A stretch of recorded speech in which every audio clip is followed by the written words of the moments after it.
Praise the Lord. இன்றைய நாளுக்கான ஜீவனுள்ள வார்த்தை ரோமருக்கு எழுதின நிருபம் 12ஆம் அதிகாரம் 12ஆம் வசனம்.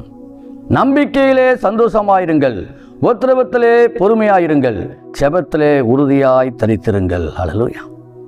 நாம் கொண்டிருக்கிற நம்பிக்கை என்னவென்றால், நாம் ஆராதிக்கிற தேவன் சர்வ வல்லமை உள்ளவர். நாம் ஆராதிக்கிற தேவனே தேவன். ஆகவே அந்த நம்பிக்கையிலே நாம் எப்பொழுதும் சந்தோஷமாக இருக்க முடியும்.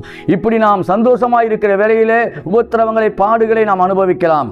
ஆனால் அந்த பாடுகள், உபத்திரவத்தில் பொறுமையாக இருக்க வேண்டும். யோபுவின் பொறுமை குறித்து கேள்விப்படுகிறோம். அவருடைய வாழ்க்கையில் வந்த பிரச்சனை, போராட்டங்களிலே எப்படி பொறுமையாக இருந்தாரோ அதுபோல பொறுமையாக இருந்து இரட்டிப்பான ஆசீர்வாதத்தை பெற்றுக்கொள்ள முடியும். மேலும் ஜெபத்திலே உறுதியாய் தரித்துக் கொள்ளுங்கள்.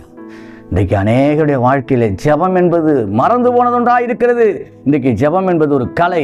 தேவ சமூகத்தில் முழங்கால் பண்ணிட்டு ஜெபிக்க ஜெபிக்க ஜெபிக்க சிறைச்சாலையின் கதவுகளை உடைத்தது போல உங்கள் வாழ்க்கையிலே ஜெபம் பெரிய காரியங்களை செய்யும். அன்பின் பரலோக பிதாவே, பரலோகத்தின் தேவனே, இந்த வேலைக்காக நன்றி செலுத்துகிறோம் அப்பா.